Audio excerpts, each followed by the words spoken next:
YouTube has been around since 2005. And in 2006, it was acquired by Google. And since then, this platform has been blowing up ever since. YouTube is one of the most used platforms for research. I mean, to think that in 2005, the very first video was just one of the founders going to the San Diego Zoo. It lasted like 37 seconds or something like that. And now it's used for the Mayo Clinic and Harvard and everything like that. It's incredible. I was diagnosed with gout in the year 2000. I was only 13 going on to 14. And I didn't have Google. I didn't have YouTube. I just had Encarta in the library. Things, I think Yahoo search. But the incorporation of Google and the incorporation of YouTube has been monumentous for my gout health. So yes, I'm giving YouTube its proper. So thank you so much, YouTube.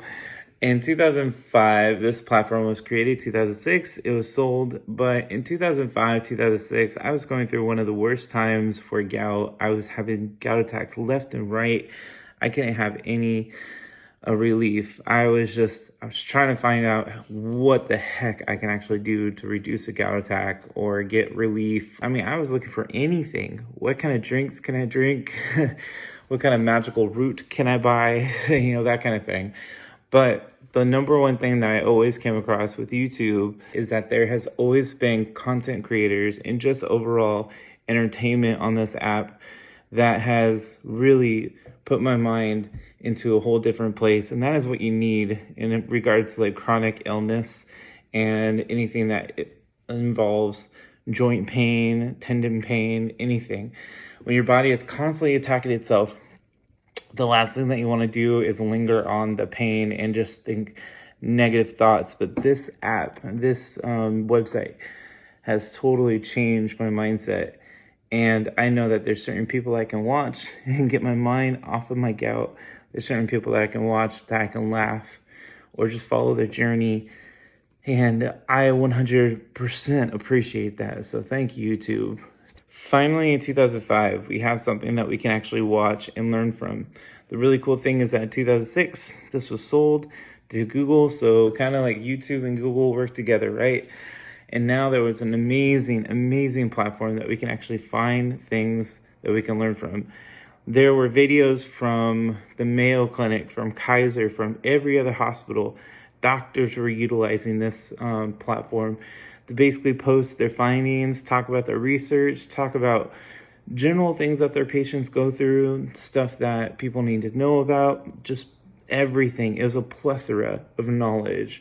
I learned about tophi and what that actually looks like and where to actually find it out. I didn't know that you can get tophi on your ear until I actually watched YouTube and Googled it. So that's one thing that really changed my life. If I didn't know about that, that's crazy. Now I have tophi all over my body. But one thing that really changed my life was the introduction of Uloric and colchicine throughout the years. And I found that out through Google, and then I went onto YouTube to figure out, what the side effects were, what's going on with those medicines. It was fairly new to the gout community. So I found out a lot about those two medicines. But one thing that really changed my life was knowing about Crysteka. And Crysteka has been around for 20 plus years, but it hasn't been gaining a lot of traction in the gout field probably since the last 10 to 12 years. It wasn't until I saw something on Google and then I followed it up on YouTube that I found out about Crysteka and how basically you could take the IV infusions that they give to you inside the hospital, and it turns your tophi into a water-soluble solution. That was when I learned that my tophi can actually go away. YouTube has also taught me all about low-impact exercise, what to eat in terms of low-purine foods, just everything that you could think of in regards to gout. I started posting about gout content a long time ago, and it was like on a website, but I restarted another one. It's thefamousjacob.com. But I started doing videos about gout related information and my history with that. I have 24 years worth of history.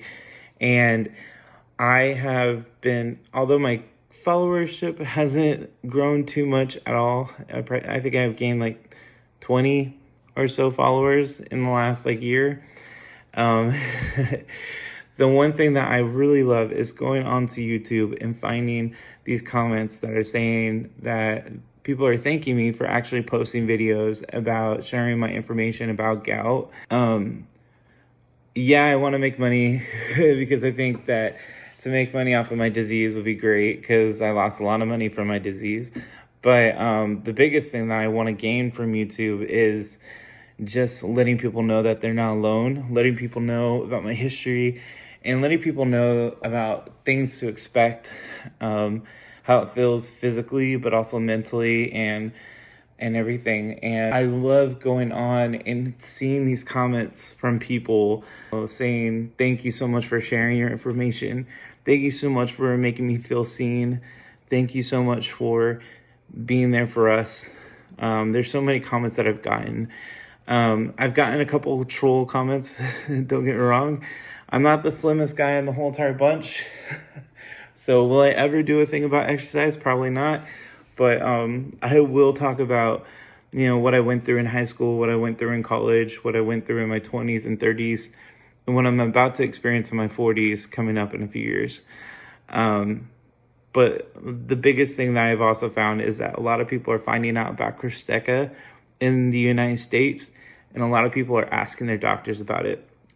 And that is one of the best things. I am by no means paid by Krysteka. Well, anymore. I was paid during the trial, but I'm not an affiliate of them or anything like that. Krysteka, if you want to, I'm here for you guys. But basically, people are finding out about Krysteka through my videos and through my What is Tophi video, and that changed my life dramatically in 2019, 2020. And I'm glad that people are actually finding that out and asking their doctors, and some of them are being approved for it. Whereas 5 years ago, it was super hard to be approved for Krysteka. So I'm so grateful that people are finding out about that incredible drug. And there's another drug that's similar to Krysteka out there, and I'll talk about that in another video. But what I'm really grateful for about YouTube is just me learning about my disease a lot more, seeing things more, physically and visually, and finding out tips and tricks, not only from like people like myself, but also from doctors. I'm glad that more rheumatologists are getting on here and creating channels and talking to patients and their audience. We need more of that.